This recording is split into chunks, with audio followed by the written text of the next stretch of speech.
नमस्कार दोस्तों, स्वागत है आपका। आज हम बात करने वाले हैं एक ऐसे ग्रह के बारे में जिसे समझना जितना मुश्किल है उतना ही रहस्यमय भी, और वे है राहु।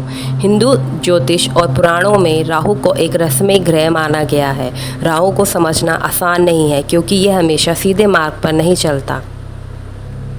आइए जानते हैं राहु कौन है। राहु की कथा। देवताओं और असुरों के बीच अमृत पाने के लिए क्षीर सागर मंथन हुआ।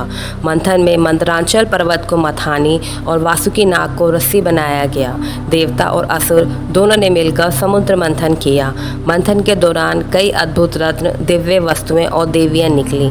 लक्ष्मी जी, दिव्य रत्न, चंद्रमा, वारुणी देवी, परिजात वृक्ष और धन्वंतरी भगवान जो अमृत कलश लेकर प्रकट हुए। जब अमृत कलश आया तो देवताओं और असुरों में इसे लेकर भारी विवाद हुआ। देवताओं को डर था कि यदि असुरों को अमृत मिल गया तो वे अजय हो जाएंगे। इसलिए भगवान विष्णु ने मोहिनी रूप धारण किया, एक अद्भुत सुंदर स्त्री का रूप। मोहिनी ने कहा, मैं अमृत सबको बांटूंगी, लेकिन जो भी नियम तोड़ेगा उसे अमृत नहीं मिलेगा। असुरों में एक बहुत ही बुद्धिमान और चालाक असुर था सर्वभानु।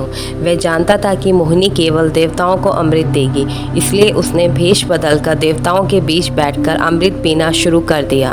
लेकिन जैसे ही वह अमृत पी रहा था, सूर्यदेव और चंद्रदेव ने उसे पहचान लिया और मोहिनी यानी भगवान विष्णु को बता दिया। भगवान विष्णु ने तुरंत सुदर्शन चक्र से उसका सिर काट दिया। अमृत उसके गले तक पहुंच चुका था, इसलिए सर और धड़ दोनों नहीं मरे। सिर वाला भाग राहु कहलाया, धड़ वाला भाग केतु कहलाया। सिर काटने के बाद राहु को सूर्य और चंद्र से बहुत क्रोध हुआ क्योंकि उन्होंने उसकी चाल उजागर की थी। कहते हैं राहु समय समय पर सूर्य और चंद्र को निगल जाता है, इसे हम ग्रहण कहते हैं। हालांकि वह उन्हें पूरी तरह खा नहीं सकता, इसलिए कुछ समय बाद सूर्य चंद्र फिर निकल आते हैं। ज्योतिष में राहु। ज्योतिष शास्त्र में राहु को वास्तविक ग्रह नहीं बल्कि छाया ग्रह कहा गया है। इसका मतलब है कि यह आकाश में किसी तारे या ग्रह की तरह दिखाई नहीं देता, बल्कि यह सिर्फ ऊर्जा के रूप में मौजूद है। राहु और केतु हमेशा एक दूसरे से 180 डिग्री की दूरी पर होते हैं। राहु को माया, छल, भौतिक सुख, रहस्य, विदेश, राजनीति, छल कपट और तकनीकी क्षेत्र जैसे computer, mobile, research work, internet आदि, सांस प्रणाली, जादू, मादक पदार्थ का कारक माना जाता है। इसके बारे में कहा जाता है कि कलयुग में राहु ही एकमात्र ऐसा ग्रह है जो राजा को रंक और रंक को राजा बनाने की क्षमता रखता है। राहु हमारे जीवन की रहस्यमय घटनाओं, अचानक होने वाले बदलावों और मोह माया से जुड़ा हुआ है। यही कारण है कि इसे माया और भ्रम का स्वामी कहा जाता है। ये व्यक्ति के भौतिक सुख, इच्छाएं और महत्वाकांक्षा को बढ़ाता है। राहु मन को स्थिर नहीं रहने देता, नई नई चीज़ों का आकर्षण, जोखिम लेने की प्रवृत्ति और अनोखी सोच देता है। ये इंसान के भीतर छिपी इच्छाओं, महत्वाकांक्षाओं और डर को उजागर करता है।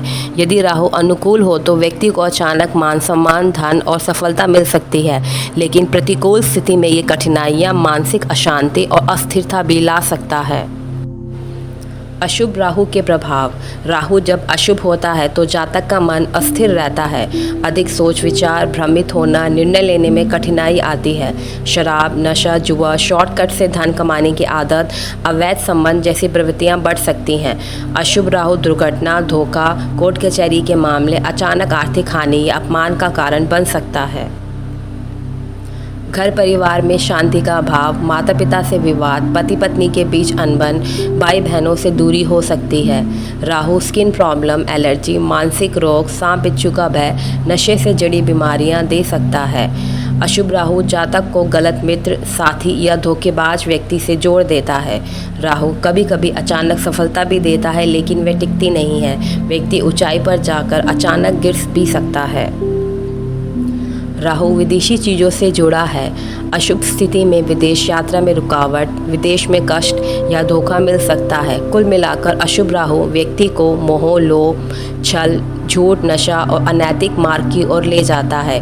जीवन में मानसिक, आर्थिक और सामाजिक अस्थिरता लाता है। राहु के शुभ फल पाने के लिए इन आसान उपायों को अपनाएं। राहु को शांत करने के लिए हनुमान चालीसा का नित्य पाठ करें, विशेषकर मंगलवार और शनिवार। घर की साफ सफाई रखें। लाल किताब कहती है कि राहु गंदगी में वास करता है। घर और खासकर रसोई व टॉयलेट हमेशा साफ रखें। इससे राहु की नकारात्मक ऊर्जा शांत होती है। नीले या काले वस्त्र, सरसों का तेल, उड़द की दाल दान करें। देवी दुर्गा की आराधना करने से राहु के अशुभ प्रभाव कम होते हैं। गरीबों, विकलांगों और पशु पक्षियों की सेवा करें। राहु की शांति के लिए घर में तुलसी, गंगाजल और शांत माहौल बनाएं। ज्ञान की देवी सरस्वती को राहु की इष्ट देवी माना गया है। सरस्वती पूजा से भी राहु दोष दूर होता है। शनिवार को सरसों का तेल, उड़द की दाल, नीला कपड़ा, काला तिल, लोहे की वस्तु दान करें। हर शनिवार को नारियल को मंदिर में चढ़ाना लाभकारी माना जाता है। काले कुत्ते की सेवा करना राहु के दोष को बहुत कम करता है। किसी प्रकार का नशा ना करें। राहु का मंत्र ओम भ्राम भ्रीम भ्रोम स राहवे नमः 108 बार जप करें। ध्यान और साधना से मन को शांत रखें। आज हमने जाना कि राहु वास्तव में क्या है, कलयुग में इसका क्या महत्व है और कौन से उपाय हमें राहु के अशुभ प्रभाव से बचा सकते हैं। याद रखिए, राहु हमें भटकाने नहीं आया है, बल्कि यह हमें अपनी छुपी कमजोरियों को पहचानने और सुधारने का मौका देता है। अगर हम विनम्र रहें, सेवा करें और बताए गए उपाय करें तो राहु भी हमें सफलता और संतुलन का वरदान देता है।